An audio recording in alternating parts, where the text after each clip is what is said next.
내 뜻대로 안 될 때라는 말씀의 제목으로 함께 말씀 나누겠습니다.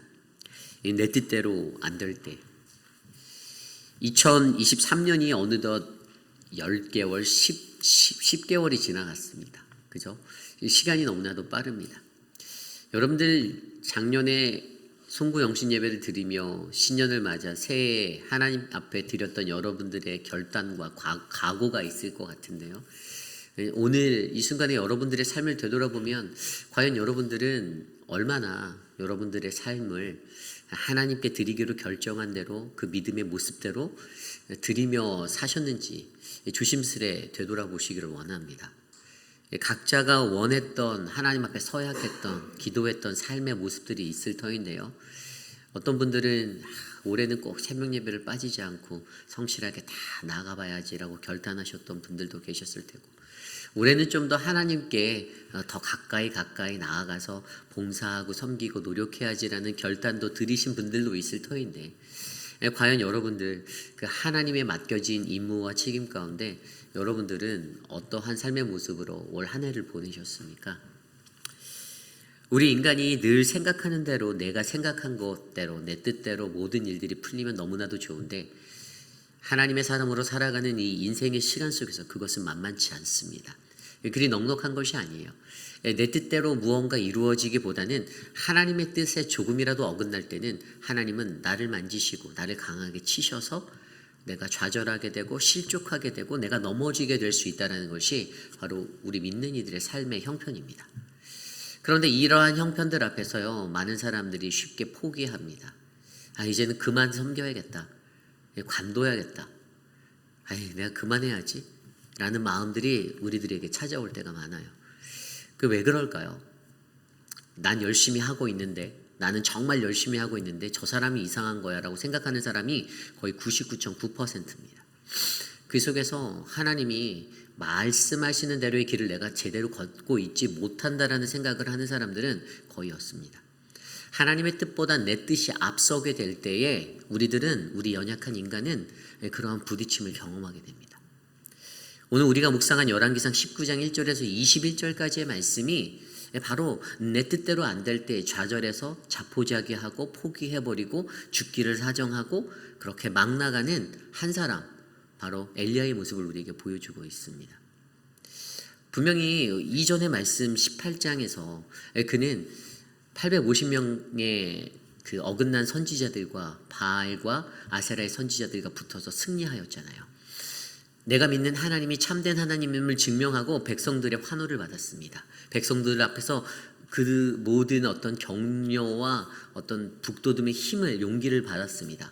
백성들이 따르고 지지하고, 그리고 그것을 추세로 밀고 나가면 자신의 뜻대로 저 어긋난 아합 왕의 왕권까지도 전복할 수 있다는 그러한 생각이 아마 엘리야에게 찾아들었을 것입니다. 그런데 오늘 그가 어떻게 나아갑니까? 그가 자포자기한 모습으로 무너지는 한순간에, 이게 단 하루의 차이라고 기록하고 있거든요. 하루에 그냥 확 무너져버리는 그런 절망의 인생의 자리에 서게 되는 것을 오늘 우리에게 말씀해주고 있습니다. 그래서 우리는요, 내 뜻대로 안 될 때 우리의 삶이 어떤 모습으로 살아가야 하는지를 오늘 말씀을 통해서 함께 조명해 보려 합니다. 오늘 첫 번째로 내 뜻대로 안 될 때 우리는 가장 먼저 어긋난 나의 모습을 바라보아야 합니다. 어긋난 나의 모습을 바라보아야 합니다. 오늘 말씀 1절은 이렇게 기록되어 있습니다. 아합이 엘리야가 행한 모든 일과 그가 어떻게 모든 선지자를 칼로 죽였는지를 이세벨에게 말하니, 오늘 우리에게 가장 먼저 보여주는 그 모습은요, 아합 왕의 모습이에요. 내 뜻대로 안 될 때 오늘 말씀에 등장하는 아합과 이세벨과 엘리야의 모습을 통해서 자기의 뜻대로 살아가고 있는 그들의 모습을 선명하게 보여주는데요. 아합은 북이스라엘이라는 나라를 다스리면서도 그가 7번째 왕으로 나라를 통치하는 그 시간 속에서도 여전히 악한 모습으로 자기의 의와 자기의 고집과 자기의 욕심이 가득한 그러한 인생을 살았던 왕이었습니다. 그가 자신의 눈앞에서 무엇을 목격하였습니까?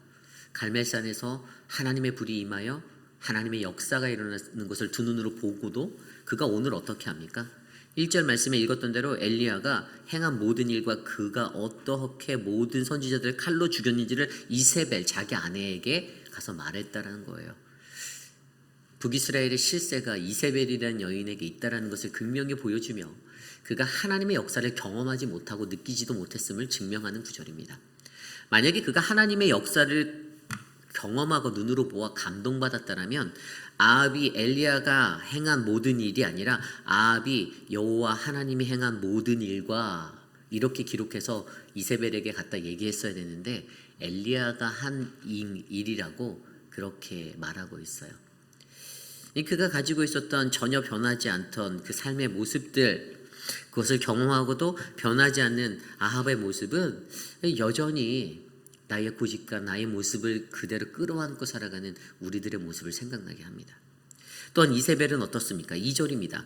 이세벨이 사신을 엘리야에게 보내어 이르되 내가 내일 이맘때쯤에는 반드시 내 생명을 저 사람들 중 한 사람의 생명과 같게 하리라. 그렇지 아니하면 신들이 내게 벌 위에 벌을 내림이 마땅하니라 한지라. 아멘. 아니 자기 저주까지 해가면서 내가 반드시 엘리야 너를 내일까지 꼭 죽일 거라고 협박하고 있습니다. 그렇게 엄포를 놓고 있어요. 이 이세벨이요, 잘 생각해 보십시오. 아니 엘리야를 죽일 거면 지금 눈앞에서 당장 죽이면 되지 왜 그걸 내일까지 끌고 갑니까? 민중의 시선들이 두려웠어요. 백성들이 환호하고 백성들이 당신이 믿는 하나님이 참되신 하나님입니다라고 선포하는 그 갈멜살의 결과를 듣고 그 소리 속에서 멈칫하게 된 거예요. 백성들에 대한 시선을 생각하게 되었다라는 것입니다. 그러니 당장 죽이지 않고 그냥 엄포만 놓는 거예요. 그녀의 속의 의도는 무엇입니까? 엘리야 네가 여기를 빨리 떠나. 야 너 제발 여기서 내 눈앞에서 사라져. 이것을 원했던 거지 정말로 그를 죽이고자 하는 그런 행동은 취하지 않고 있습니다.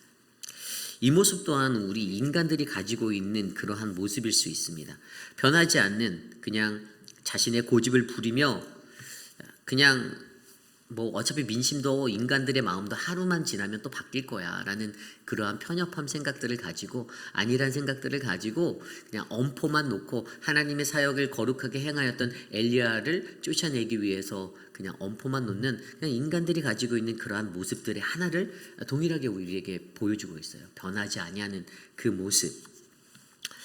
그리고 드디어 이제 엘리야라는 메인 주인공으로 돌아와서 엘리야가 어떻게 합니까? 3절과 4절입니다. 그가 이 형편을 보고 일어나 자기의 생명을 위해 도망하여 유다에 속한 브엘세바에 이르러 자기의 사원을 그곳에 머물게 하고 4절입니다. 자기 자신은 광야로 들어가 하룻길쯤 가서 한 로뎀나무 아래 앉아서 자기가 죽기를 원하여 이르되 여호와여 넉넉하오니 지금 내 생명을 거두시옵소서. 아멘. 아니 이게 무슨 일입니까? 자신만만하고 승리를 경험한 하나님의 놀라운 역사를 모든 이방신을 쫓는 자들 앞에서 극명하게 명백하게 드러냈던 하나님의 거룩한 사명자가 아니 갑자기 한순간에 나락으로 떨어져서 그냥 자포자기 하는 모습으로 내가 이 선지자 직무 못하겠어요. 힘들어 죽겠네요. 아니 하나님 당신이 나를 조금만 더 도와주시면 내 뜻대로 내가 생각했던 것대로 그림이 그려질 텐데 아니 갑자기 왜 이렇게 삐그덕거리게 만드시는 겁니까? 라고 항변하며 그가 브엘세바로 들어가서 그곳에서 광야로 또 자신은 광야로 나아가고 스스로가 광야로 들어가고 거기에 있는 로뎀나무에 앉아서 내 자신이 죽기를 하나님께 청하고 있다는 것을 발견하게 됩니다. 여러분 오늘 메인으로 되는 이 엘리야의 모습을 보면요 어떤 것을 발견합니까? 우리 인간이 어긋난 모습으로 살아가는 나의 삶의 모습 중에 감정의 기복을 발견하게 합니다. 감정의 기복. 물론 우리 인간은요 누구나 감정을 가지고 있죠. 기쁜 마음이 들 때도 슬픈 마음이 들 때도 우리의 감정의 기복이 있을 수가 있습니다. 그런데 이 하나님 앞에서 사명을 감정할 때 자기의 감정대로 이것들을 행하고 끌고 가다 보니 어떻게 되냐면 하나님이 주신 사명의 자리까지도 내팽개치고 하기 싫습니다. 안 하면 그만이잖아요. 그냥 나를 좀 그냥 죽여주세요라고 말하는 이러한 삶의 모습, 극단적인 모습으로 가게 된다는 것입니다. 하나님의 사명을 감당할 때요 여러분 우리가 쉽게 하나님 앞에서 하나님 나 관둘게요 라고 말하는 것이 굉장히 두렵고 무서운 것임을 여러분들이 아셔야 합니다. 내게 주신 사명이요 얼마나 귀한 겁니까? 여러분들이 스스로가 하겠다라고 달려들어서 선택한 사역입니까? 그렇지 않아요. 그 사역은 하나님께서 부르시고 하나님께서 선택하여서 주신 사명입니다. 그런데 어찌 그 일 가운데서 내가 주저하게 되었다고 해서 아유 안 합니다. 안 하면 그만이죠 라고 말할 수 없다라는 거예요. 여러분 목회자로 살아가는 저도요 이 말하는 것이 가장 제일 어렵고 힘든 것임을 너무나도 잘 알고 있습니다. 예전에 제가 평신도로 섬길 때 제 청년 때에도 봉사를 정말 많이 했거든요. 유스 아이들 같이 중고등부 애들 교사로 도와주고 또 청년부 활동하고 찬양팀에서 찬양으로 봉사하고 교회 차량 봉사하고 막 대학생 때 그런 일들을 하며 교회를 섬길 때 막 그런 거 있잖아요. 교회 차량을 운전하면요 이렇게 아닌 땐 굴뚝에 연기 나는 말들이 막 퍼질 때가 많아요. 그러니까 그럴 때는 그런 얘기가 들릴 때는 그냥 평신도였으니까 그냥 안 하면 되지. 목사님한테 찾아가서 목사님 저 못하겠어요. 제가 이거 왜 해야 되는지 이해 못하겠어요. 돈이 나오는 것도 아니고 내가 왜 이런 봉사를 하면서 저런 욕을 먹어야 됩니까? 라고 제가 말했던 적이 있어요. 인간의 마음이 그렇다라는 거예요. 제 안에 사명의식이 없었다라는 거죠. 감정의 기복에 따라서 하나님의 일을 쉽게 내팽개치고 내버릴 수 있다라고 생각했던 저의 모습이 있었습니다. 그런데 사역자로 살아갈 때는요 여러분 그게 쉽지 않더라고요. 내가 사역을 관두겠습니다, 멈추겠습니다라는 이 말을 하나님 앞에서 할 수가 없는 거예요. 왜냐하면 나를 인도하시고 나를 옮기시고 나를 이끌어 가시는 분이 내가 아니고 사람이 아니고 하나님이심을 너무나도 잘 알기 때문이죠.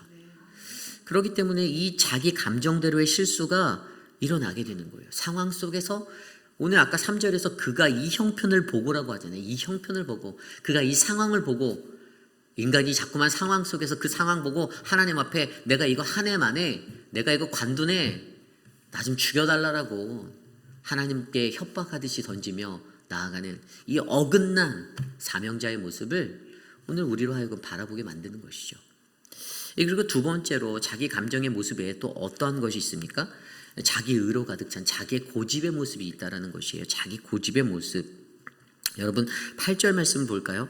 8절 말씀에 이렇게 나와 있어요. 그가 광야로 들어갔을 때 하나님의 만지심이 있었는데 그때 8절에 그가 이렇게 말합니다. 이에 일어나 먹고 마시고 그 음식물의 힘을 의지하여 40주야를 가서 하나님의 산 호렙에 이르니라.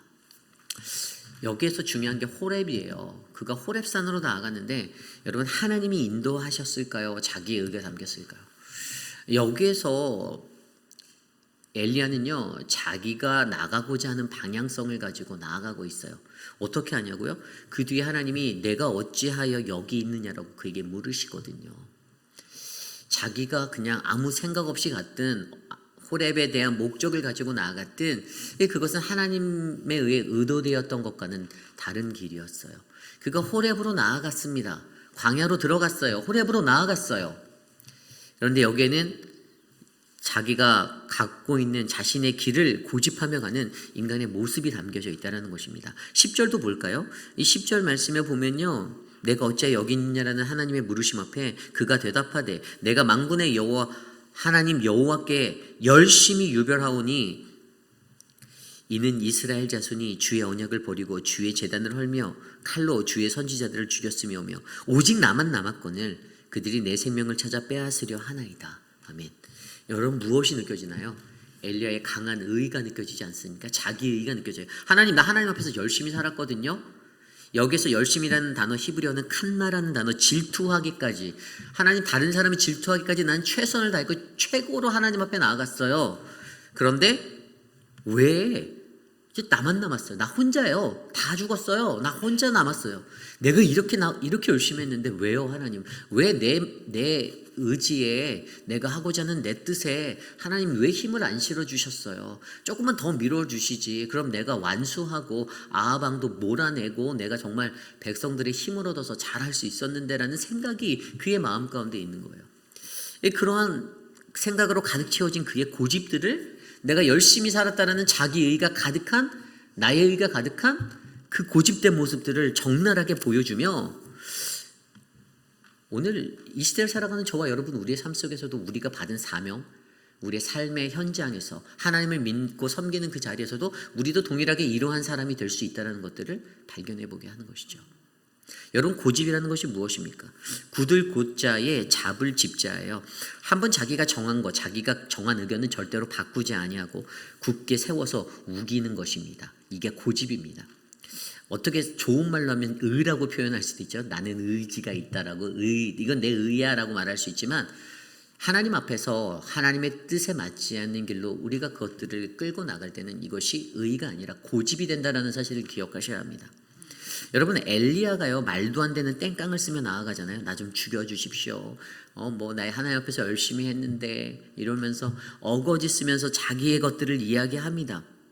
그런데 결국에 그러한 일들 가운데 섰던 그의 문제들을 정확히 들여보면 하나님의 문제가 아니고 상황이 문제가 아니라는 거예요.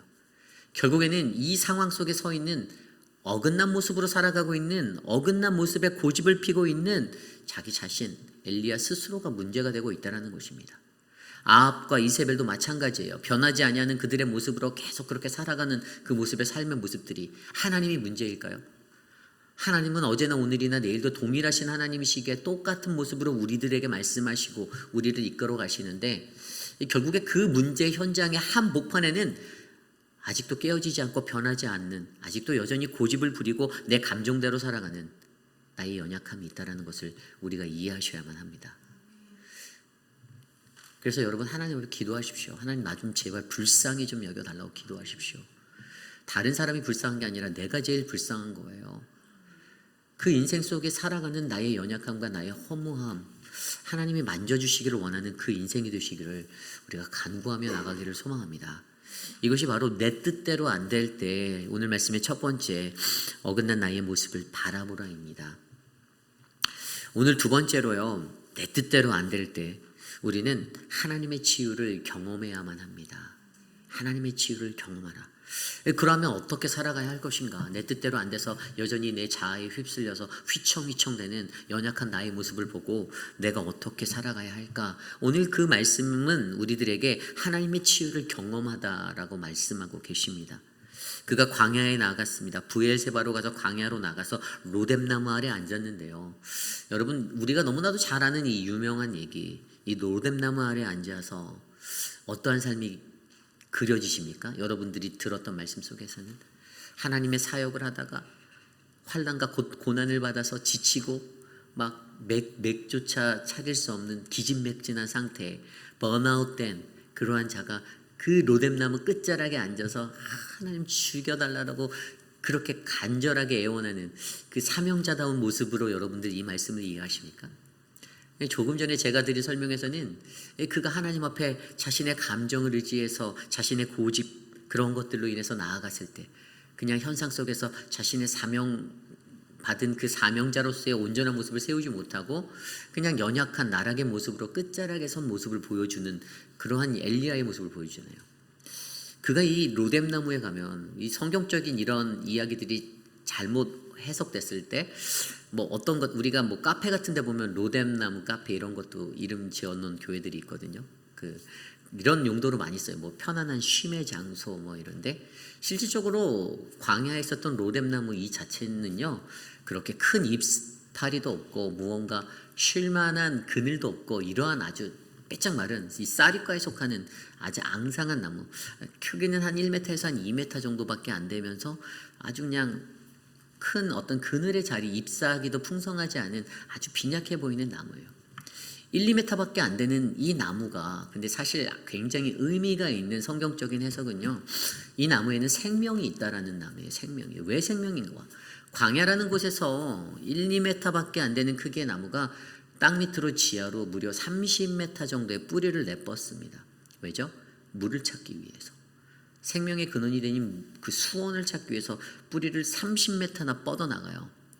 그래서 그 광야에서 살아남습니다. 그래서 생명력이 굉장히 좋은 나무로 이 나무가 우리들에게 알려져 있어요. 오늘 그가 앉았던 로뎀나무 그 아래에서는요. 그가 하나님의 생명의 근원으로 회복되어지는 자리를 말해주고 있습니다. 하나님은요. 그가 거닐어서 나아갔던 그 자리에서 로뎀나무 그것을 통해서 그곳에서 그의 목마름, 그의 배고픔을, 그의 생명을 거둬달라 외치는 그 자리에서 그 생명이 다시 회복하고 살아나는 그 은혜의 자리로 변화시키기를 원하셨습니다. 그래서 그가 그곳에서 누워서 잤어요. 아니 이게 잠이 옵니까? 이 상황 속에서 죽기를 간청하는 자가 누워서 자고 있는 거예요. 그랬더니 천사가 그를 어루만지고 그에게 일어나 먹으라라고 하는 거예요. 그래서 6절에 보니까 일어나서 보니까 숯불에 구운 떡과 한 병 물이 있더라. 그것을 먹고 마시고 또 잤어요. 그러니까 제가 봤을 때는 엘리야는 분명히 이렇게 잠이 솔솔 오는 걸 보니까 정말로 죽기를 각오하고 극단적인 마음으로 하나님 앞에 항변한 것이 아니라 하나님 앞에 땡깡 부리고 나간 거예요. 하나님한테 땡깡 부리면서 하나님 원망하는 거죠. 나 안 도와준 하나님 원망하고 그렇게 살았던 거예요. 이게 어찌되었든 다시 누웠더니 천사가 또 그를 어루만지고 7절이죠. 어루만지고 이르되 일어나 먹으라. 내 갈 길을 다 가지 못할까 하노라 하는지라. 이에 일어나서 먹고 마시고 그 음식물에 힘을 의지하여 40주야를 가서 호렙산에 이르렀다라고 설명합니다. 그곳에서 로뎀나무 아래에서 생명의 변화가 일어나게 된 것은요 무엇입니까? 하나님의 어루만지심이에요. 5절과 7절에 보면 두 번이나 하나님께서 그를 어루만지셨다고 해요. 천사가 어루만지고 하나님 여호와께서 그를 어루만져 주셨다라고 말씀하십니다. 하나님의 만지심, 이 어루만지다는 히브리어 나가라는 거예요. 하나님의 만지심이에요. 천사가 만졌지만 실질적으로는 하나님이 그의 삶을 덮어주시고 만져주신 겁니다. 위로하시고자 했던 달랜 거예요. 얼른 거예요. 아유 힘들지? 야 미안하다. 야 힘 좀 내라. 이거 먹고 힘내. 이렇게 하나님이 대응하여 주신 거예요. 하나님이 그를 어루만지시면서 결국에는 그에게 하고 싶으셨던 그 음성은요. 하나님이 그에게 들려주시고 싶으셨던 음성이 있던 거예요. 정신 똑바로 차리고 다시 회복하고 나아가자. 너 사명자잖아.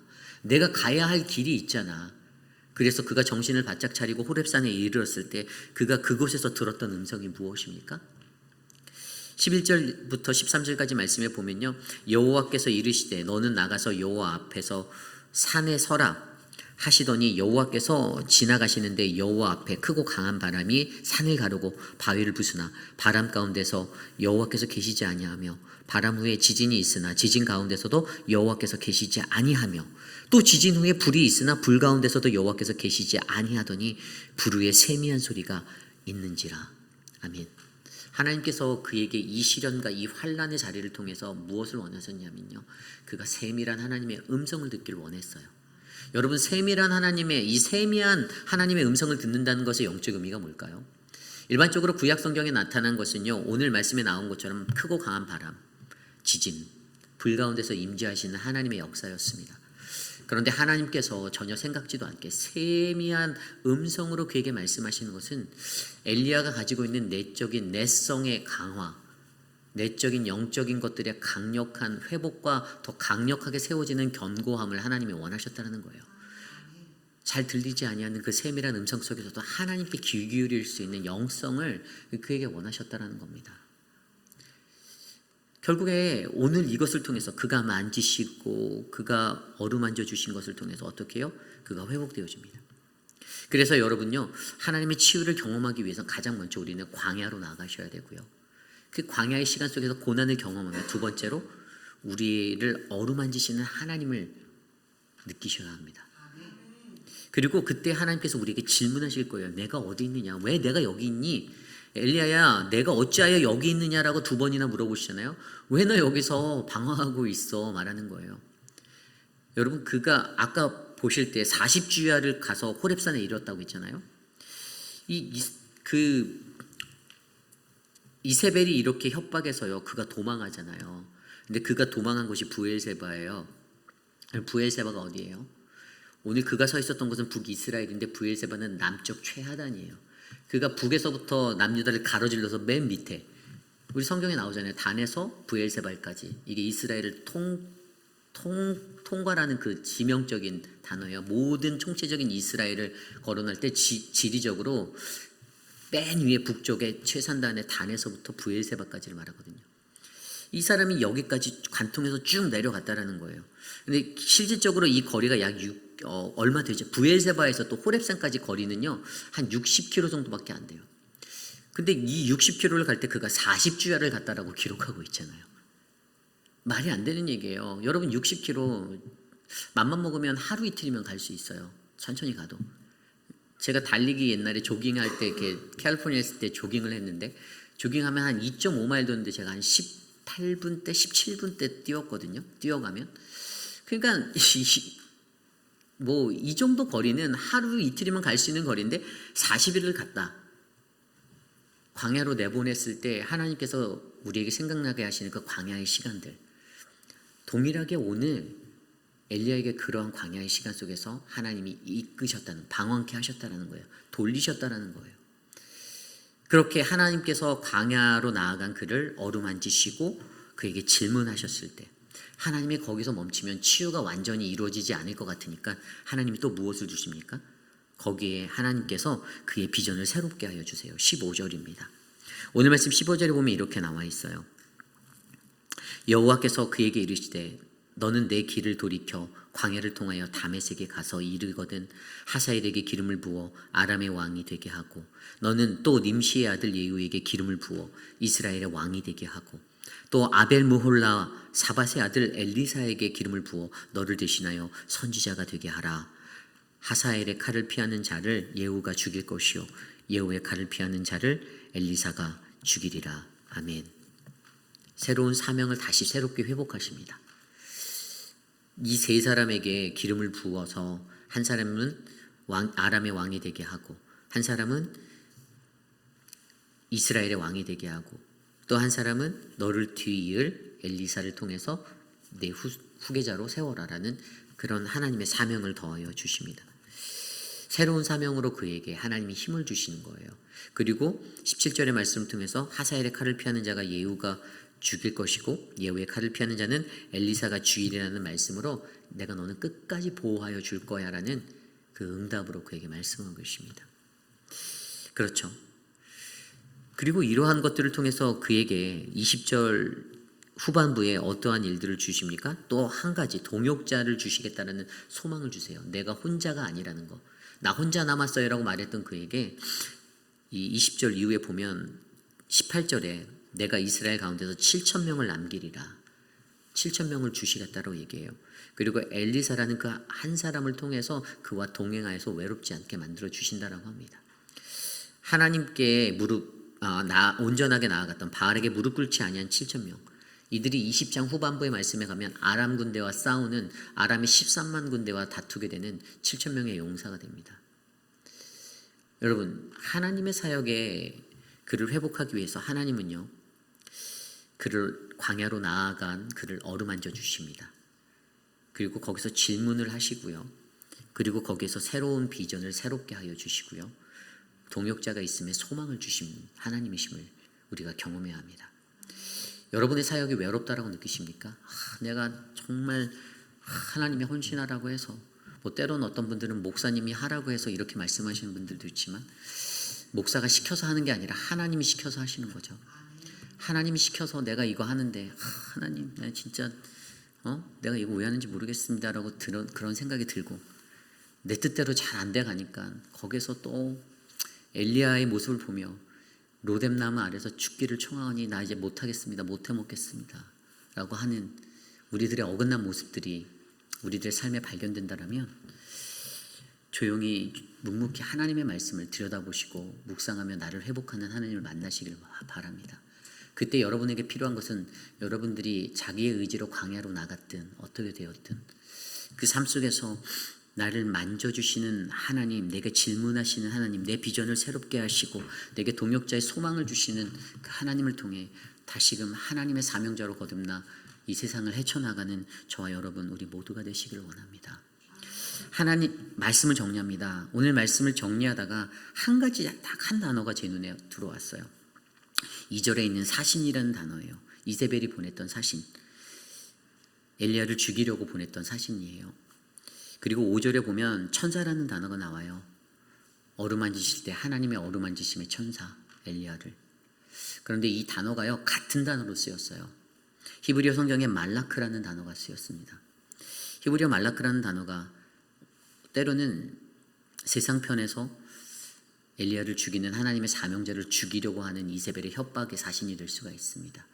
그런데 하나님의 시선에 하나님의 사이드 쪽에서는요, 지치고 소망 잃고 주저앉고 싶고 좌절된 우리들을, 내 뜻대로 안 돼서 불평하는 우리들을 어루만지시고 달래주시는 천사의 만지심이 될 수가 있다는 거예요.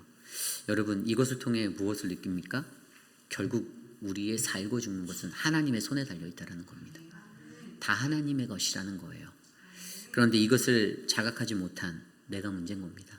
어떤 상황 속에서든지 하나님께서는 우리는 그분의 말라크로 우리를 다스리시고 통치하십니다.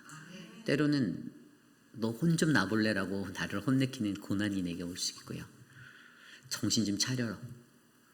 때로는 야, 일어나라, 잘하고 있잖아 라고 격려해 주시고 만지시는 그분의 말라크가 있다는 사실을 기억하시기 바랍니다. 그러므로 내 뜻대로 안 될 때 나를 돌아보고 하나님의 치유하심 가운데 나를 내어드리는 온전한 인생이 저와 여러분 우리 모두의 인생이 되기를 간절히 소망합니다. 오늘 주신 말씀을 놓고 함께 찬양하기 원하는데요, 내가 주인 삼음 함께 찬양하겠습니다.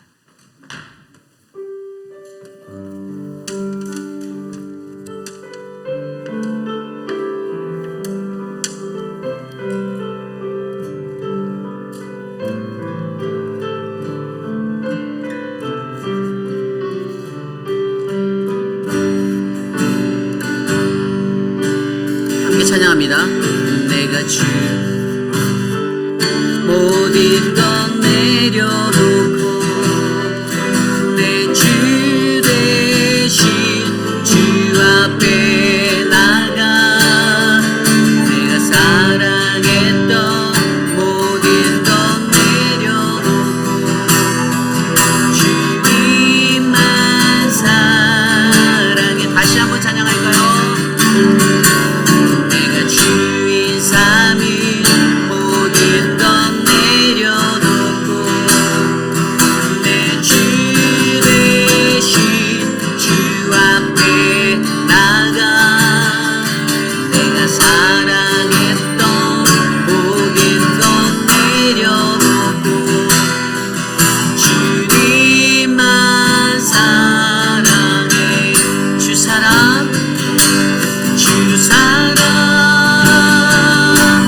거친 풍랑에도 깊은 바다처럼 나를 잠잠케 해.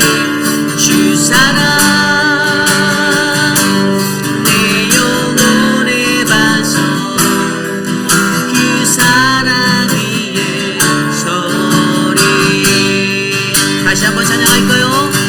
내가 주인 삼위 모든 것 내려놓고 내 주 대신 주 앞에 나가 내가 사랑했던 모든 것 내려놓고 주님만 사랑. 다시 한번 찬양합니다. 내가 주인 삼을, 내가 주인 삼위 모든 것 내려놓고 내 주 대신 주 앞에 나가 내가 사랑했던 모든 것 내려놓고 주님만 사랑해. 주 사랑, 주 사랑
거친 풍랑에도 깊은 바다처럼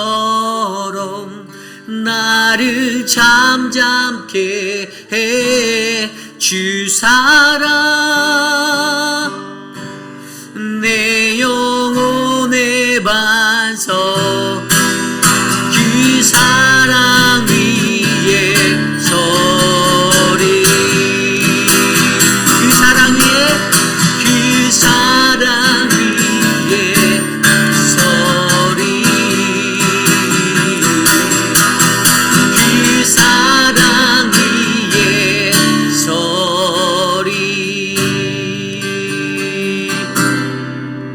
그렇습니다. 오늘 우리가 함께 기도할 때에 오늘 주신 말씀을 놓고 기도합니다. 하나님, 주님의 그 사랑 위에 내가 서기 원합니다. 내가 주인 삶은 주님만을 바라보고 주님 앞에 나아가 살아가는 내가 되기 원합니다. 내 뜻대로 안 될 때 인간이 가진 그 연약함에서 좌절하고 무너지고 하나님께 땡깡 부리고 하나님께 고집을 피고 감정적인 기복으로 나아가는 그러한 연약한 모습이 하나님 내게 있습니다. 하나님, 광야로 그리고 어루만지시고 질문하시고 새롭게 하시는 비전을 새롭게 하시는, 그래서 내게 소망 주신 하나님을 내가 경험하며 하나님, 나에게 늘 동행하시는 그 말라크의 하나님을 내가 경험하도록 인도하옵소서. 이 시간 함께 기도드립니다. 하나님 도와주십시오. 우리의 삶을